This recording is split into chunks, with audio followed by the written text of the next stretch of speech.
We are not afraid of loneliness. We fear the doubt that someone once close will never need us again. John Bowlby, attachment theorist. Have you ever woken up in the middle of the night, your heart pounding, and asked yourself, have they really forgotten me? When you decide on total silence, no calls, no texts, not even a like on social media, a kind of terror starts creeping into the mind of the avoidant partner, the sense of losing control. They assume you will be forced to break the silence because, until now, you've always been the one racing to repair, clinging to the hope of saving the relationship. But this time, you take them by surprise with unwavering quiet. Their habitual certainty shatters, and they jolt awake thinking, what is happening? In that moment, every excuse they use to justify their withdrawal, you're too needy, you're too clingy, suddenly fades. A haunting doubt echoes in their mind. It turns out they were the ones missing out. Outwardly, they may wear a calm facade, busying themselves with new routines, but at the slightest pause, anxiety floods in. They wonder, am I about to lose the one person who truly understood me? Your absence carves a void that forces them to confront buried emotions, regret, fear of loss, and a desperate longing to heal. They begin comparing you to fleeting relationships, realizing that no one can fill the space you left behind. This is the turning point. Either you become the person they regret forever, or they awaken and embark on a genuine healing journey. Brace yourself for this emotional explosion, where the avoidant partner has nowhere left to hide, compelled to face the truth. The old patterns are broken, and everything is about to change, forever. When you choose silence, the first thing that collapses in the avoidant isn't their image of you, it's the inner order they use to feel safe, a sense of control. Historically, your relationship ran on a predictable rhythm. You cleaned up conflict, you sent the soothing text, you hit call just to confirm, we're okay. That rhythm became a mental map that spared them from the swamp of emotion. All they had to do was wait, and you'd return, letting them dodge their own attachment need. This time, the map vanishes. You don't text, you don't watch their story, you don't drop a meaningless like. For an avoidant nervous system, this is a prediction error. What was supposed to happen didn't. When predictions fail, the brain raises arousal to restore control, and suddenly they look busy, stable, scheduled. On the surface, that's control. Underneath, it's disciplined panic. Mikulincer and Shaver, 2016. They once labeled you too much, building a logic that kept power on their side. You can't tolerate the void, you'll reach out soon. Your sustained silence breaks that logic. As their grip loosens, deactivating strategies switch on, devaluing memories, magnifying your flaws, rewriting history. I left because they were dramatic. It isn't malice, it's an early learned defense to mute attachment intensity. Bowlby, 1960, 9/1982, Main and Weston, 1981. Yet when the power insurance you supplied stops coming, those strategies start to leak. They may lurk on socials with a burner, ping mutuals, post happy images to self-justify. I'm still in control. But real control never comes from steering you. It comes from regulating themselves, something they've never practiced. Here's the common confusion. Your no contact isn't a power game to teach them a lesson. It's a therapeutic boundary for you. You remove them from your calendar, cut off voyeur channels, return your nervous system to basics: eat, sleep, move, work, and resign from the role of free emotional assistant. As you pull energy out of the old loop, two things happen. 1. Their reference frame loses its anchor. Anxiety rises even if denied. 2. Yours rebalances, and the urge to rescue fades. On their side, loss of control begins with covert questions.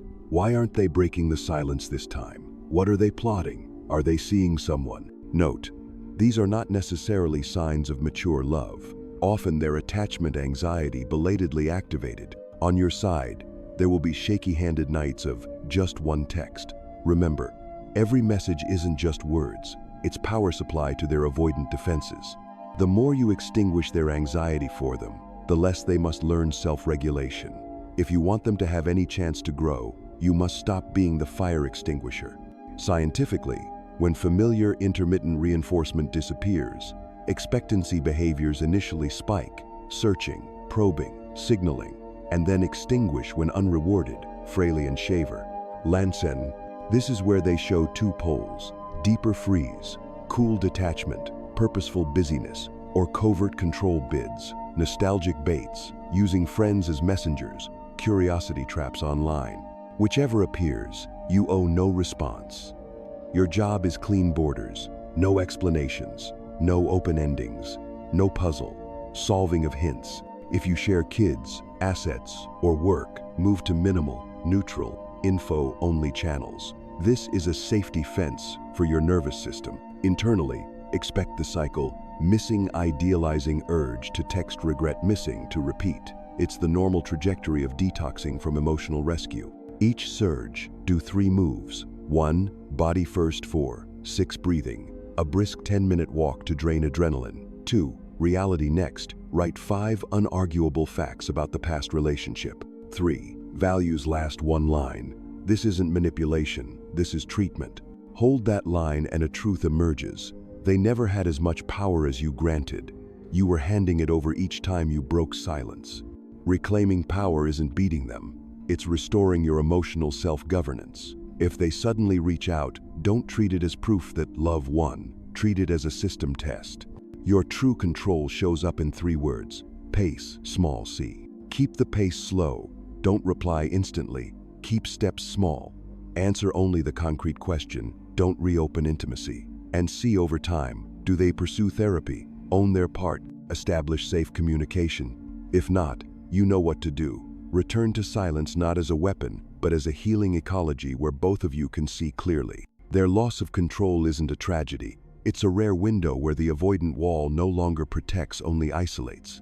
And when you stop powering that wall, you switch the lights back on in your own life. Right at the edge of that loss of control, a subtler movement begins. The confidence that once justified their withdrawal starts wobbling like a chair with a missing screw. This is the hinge from part 1 to part 2. Without your familiar reassurance cues, their brain doesn't just raise arousal, it triggers something more uncomfortable: cognitive dissonance, Festinger. On one hand, the story they told themselves was, "I left because you were too dependent, too clingy." On the other, reality now displays conflicting evidence. Your silence, your withdrawal of energy, your refusal to keep playing emotional firefighter. 2 frames collide and crack the ego's shell. If they left because you were too much, then why don't they feel lighter without you? Why do late-night reels of memory those Saturdays you were patient?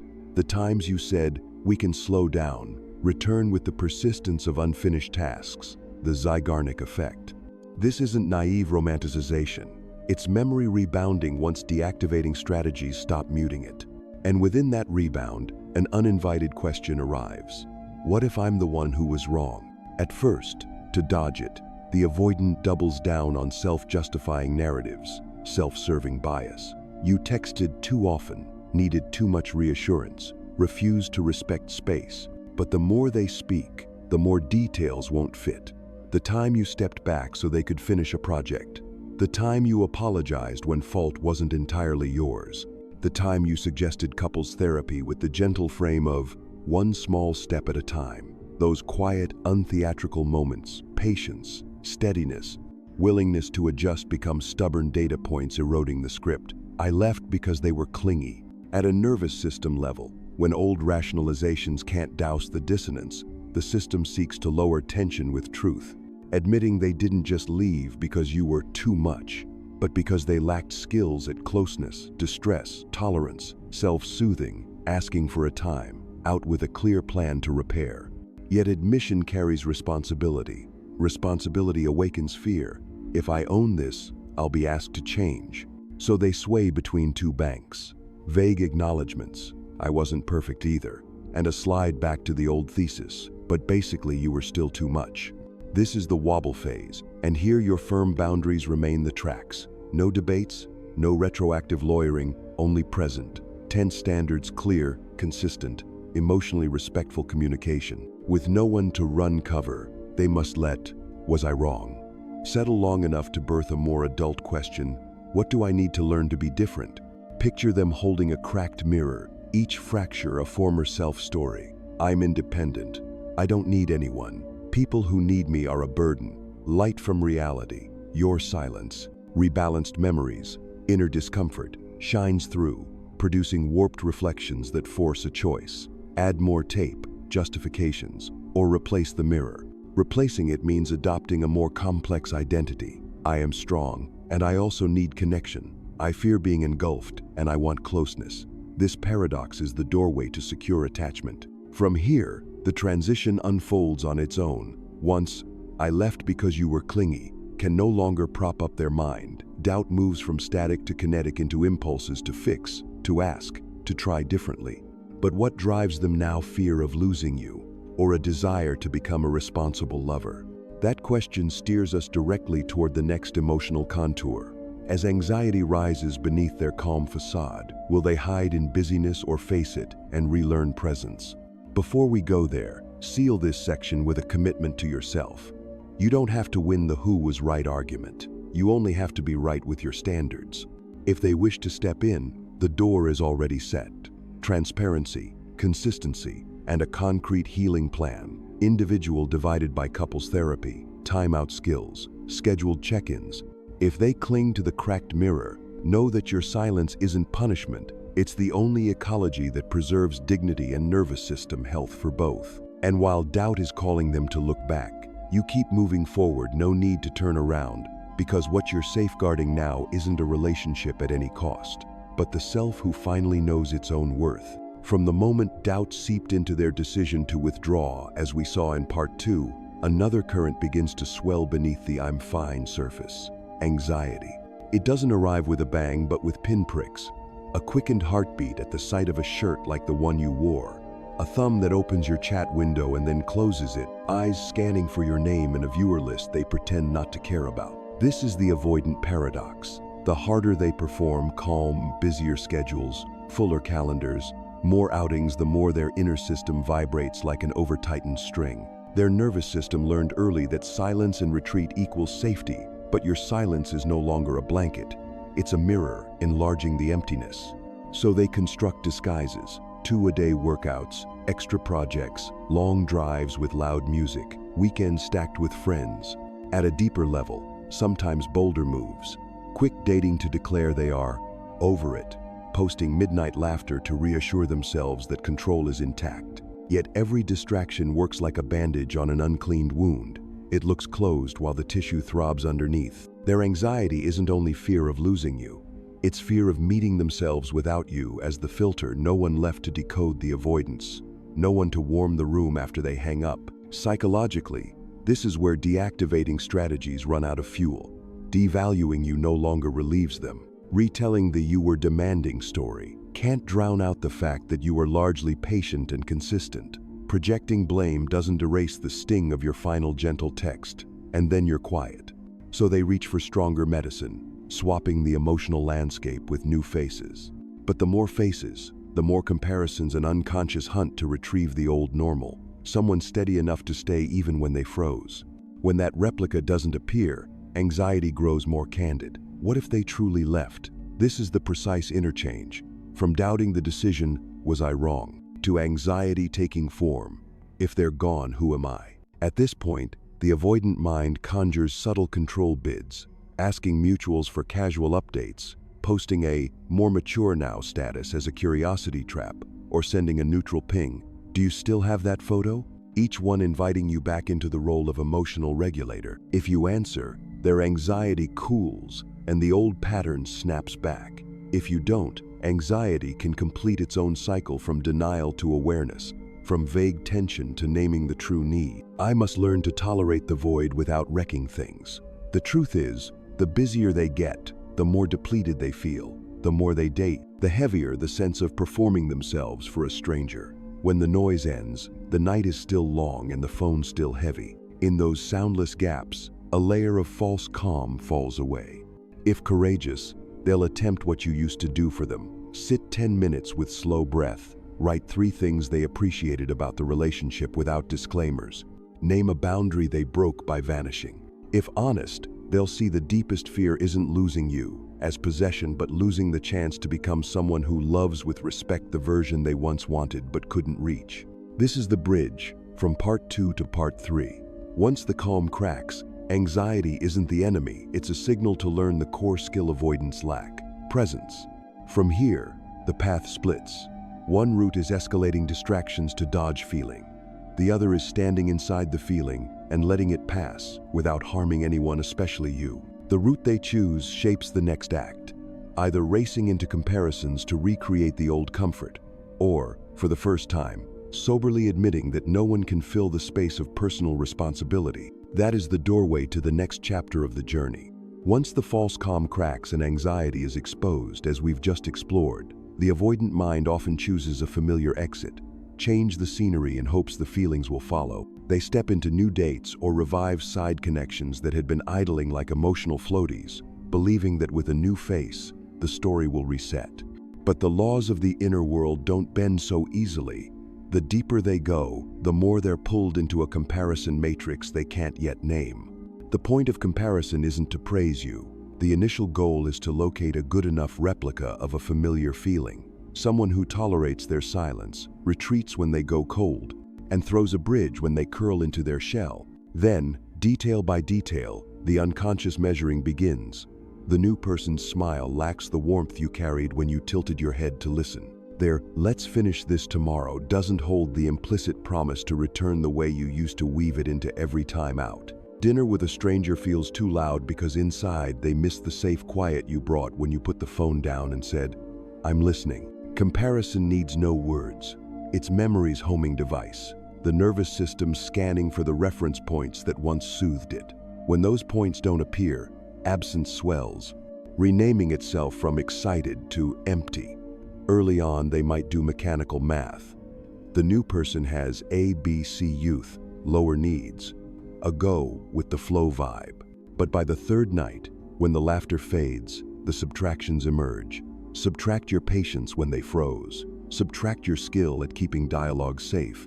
Subtract that coming home feeling, when chaos still had a place to land. This emptiness isn't mythologizing you. It's the result of a value equation finally worked honestly. No one replaces the way you showed up. What you gave wasn't hype. It was a base layer of calm where they could learn to be present, and that base can't be outsourced.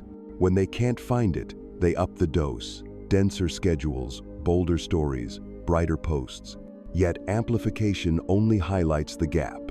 A new partner can say the right lines, perform the right rituals, and still fail to deliver the safety their nervous system expects. Now comparison shifts from surface to depth. No longer pretty versus pretty, but who helps me become a more responsible version of myself? In that ledger, you appear not as perfect, but as the standard of presence. You paused when things were hot. You returned when you said you would. You said, "I was wrong here," without hedging. And most crucially, you didn't carry their responsibilities for them. That last point severs the replacement illusion. They realize what they're trying to outsource to someone else. A charging dock that used to be you is actually personal responsibility they must build. With that realization, the emptiness deepens but also clarifies. No one can fill you, because what's missing isn't another face. It's the capacity for presence and secure bonding. Here, you might hear the ego whisper, if only the ex wasn't so sensitive. If only they were more flexible to keep the old story alive. But each time, memory replays your flexibility, your concessions, your learning to speak briefly, and still they withdrew. The ego steps back, and another feeling edges in, regret, timid at first, then steady like a fine mist. Regret has a distinct scent, the odor of small, missed chances, a couple's session postponed indefinitely, apologies that could have come earlier, a text that should have read, "I need 30 minutes to cool down. Let's reconnect at 8. And that is the organic transition to the next phase of the journey, when comparison stops being a shuffle among faces and becomes a mirror held to inner responsibility. Regret quietly takes the room.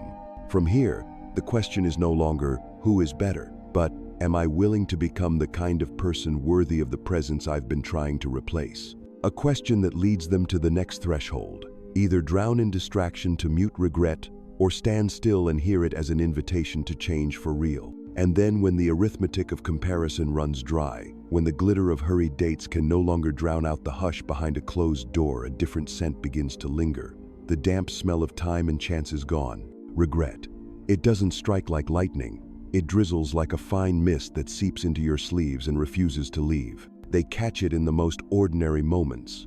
A joke the new person doesn't get, a familiar song on the radio, a late night in the kitchen when the light is on and the room is full of things but missing someone in rhythm. Now every lifesaver of excuses and every mask of entertainment loosen. The old tales of, "I left because you were too," no longer lift. The "I'm fine" photos read like thin curtains that cannot keep out the night air. Regret threads through those cracks, naming itself with sentences that begin, "If only. If only I had answered that text with dignity instead of disappearing.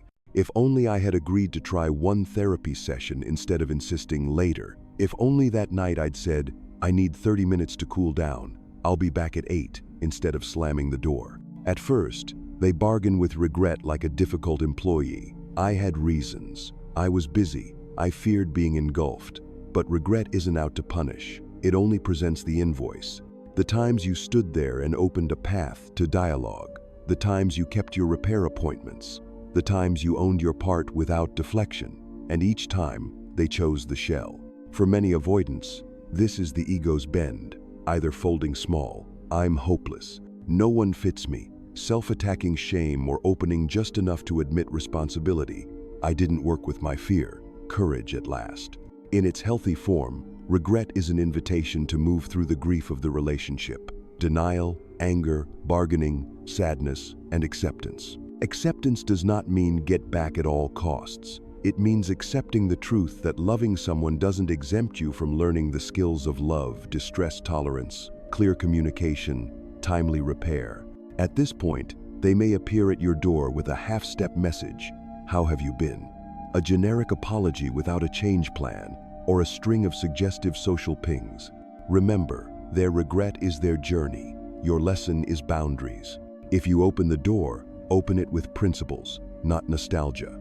Ask plainly what working with their fear looks like. Individual divided by couples therapy, time, out skills, scheduled check-ins, how long they've practiced, and how they'll take responsibility when the old loop returns.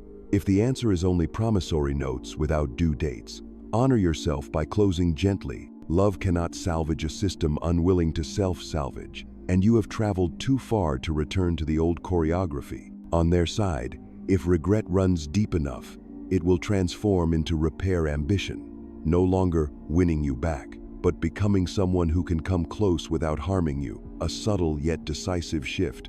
They'll begin to sit with anxiety without vanishing. Practice saying, "I'm scared, give me 20 minutes. I'll be back at 8:20. Proactively restate commitments instead of waiting for you to lead. If regret is merely the echo of a bruised ego loss of control, loss of supply, it will fade once a new supply appears. And that is your clear signal to keep walking your healing path without further explanations. In a graceful sense, regret is emotional justice. It charges the rightful price for what was taken for granted the way you showed up. And that justice closes the loop of surface comparisons and opens a door into depth. Either rebuild safety on personal responsibility or admit you're not ready and set the other person free. From here, the story shifts once more from what they see in you to what you choose for yourself. Keep your boundaries, keep your standard of safe communication, keep saying yes to the self that has grown. This is also the fulcrum for what comes next. Solutions and a call to return, where you, with a steady heart and clear eyes, don't wait to be saved, but design a life that loves without losing itself. From the moment regret took the room, the next door doesn't swing open with a comeback text, it opens with an inward turn. Instead of patching the hole with a new person, we learn to return to ourselves exactly in the spirit of happiness at the core. Osho. Happiness isn't forcing the world to change. It's the capacity to see the world and ourselves as they are. When the avoidant realizes that comparisons only amplify the hollow, regret becomes a call to look within. If no one can fill me, perhaps I handed the key to my happiness to the outside. Osho never asks us to reject love. He warns us not to confuse love with dependency. Love is a gift. Dependency is a hidden contract to make the other regulate our fear. For the avoidant, dependency wears a paradoxical mask. I don't need anyone, as a beautiful prison. For the anxious, it's a vine wrapping the other. Both avoid meeting existential aloneness, what Osho distinguishes from loneliness. Aloneness is the quiet ground from which love can arise without chains. Loneliness is the noise of inner fear. With the compass reset here, no contact stops being a power game and becomes boundary-based meditation. Not to prove anything, but to unplug the old habit of outsourcing. In this frame, if the avoidant truly awakens from regret, they must learn the lesson their partner once carried for them. Stay with the feeling. We can borrow 3 core practices in Osho's spirit translated into a nervous system-friendly form. 1. Witnessing. Whenever the urge to text or to vanish surges, place a hand on the chest, breathe 4-6, and ask, what fear is this being engulfed or being abandoned? Name the sensation without storytelling. This shifts the system from reflex to awareness, the spring of inner happiness. 2. Energy transformation dynamic. If adrenaline locks the body, don't force serenity by will. Move it. A 7-10 minute run, body shaking, 2 minutes of low humming to pivot from tension to flow. Osho often emphasized movement before stillness. Neuroscience agrees. Complete the stress cycle before the prefrontal cortex can engage. 3. Reframing love. Each morning, write 3 lines. What love do I want to give? What boundary keeps love from becoming control? What small act today nourishes presence? Write little but daily, so promise becomes structure. And for you, the boundary keeper Osho helps dissolve a dangerous temptation, using their regret as a painkiller for your own loneliness. Happiness at the core reminds us, invite someone in only from your fullness, not to have them plug a hole. So if they return, frame the conversation in a 3-layer, meditative space. Truth, the A divided by B divided by C communication you need. Responsibility, how each will act when stress spikes. Practice, check-in schedules, timeouts with return times, therapy commitments. If any layer is missing, treat it as unripe. For the avoidant learning anew, Osho wouldn't applaud suppression. He would invite awareness in the fear. I'm trembling and I'm still here. Repeated often enough, that sentence becomes a bridge from avoidance to presence. And if you're the once anxious partner now standing steady, the book offers a gentle confirmation. It isn't selfish to choose peace. It's refusing to barter yourself for a few warm hours, followed by another cold night. This linkage carries us naturally into the next section, solutions, and the call to return, where meditation is not a mystical ritual, but a kind discipline you apply daily. A discipline that turns love into a mature art, to see, to pause, and to return when you said you would. In the end, this journey isn't about winning back the avoidant. It's about reclaiming your emotional sovereignty.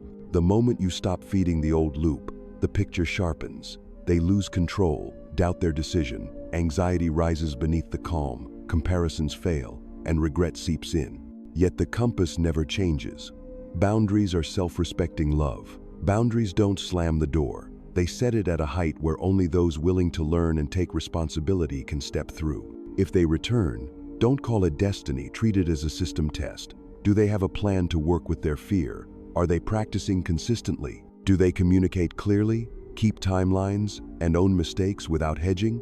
If yes, open the door, 1 notch at a time, slow pace, small steps, long view. If not, let silence be the soft fence that protects your heart. For you, this is an invitation back to happiness at the core. Happiness doesn't wait for anyone's approval. It grows from your presence with yourself. Keep 3 core habits. 1. Witness feelings without self-judgment. 2. Transform stress through movement, breath, and healthy rhythms. 3. Reframe love as a generous act with boundaries. When this foundation is steady, you no longer fear losing someone because you no longer trade yourself to keep them. Carry these short anchors. This isn't manipulation, this is treatment. Love needs boundaries to be safe. Pace small c. I'm trembling, and I'm still here. Maybe one day, the avoidant in this story will return not to lean on you, but to stand with you. Maybe they won't. Either way, your worth isn't determined by their choice. What matters is today's choice. Peace over the loop, standards over illusion, a heart that is open yet self-led. And as you step out of the old story, know that you aren't leaving love behind, you're leaving behind the way of loving that made you smaller. The rest of life work, friendships, quiet joys, honest conversations blooms like a garden watered again. You're not waiting to be saved, you are saving yourself. That is, and will always be, the most beautiful beginning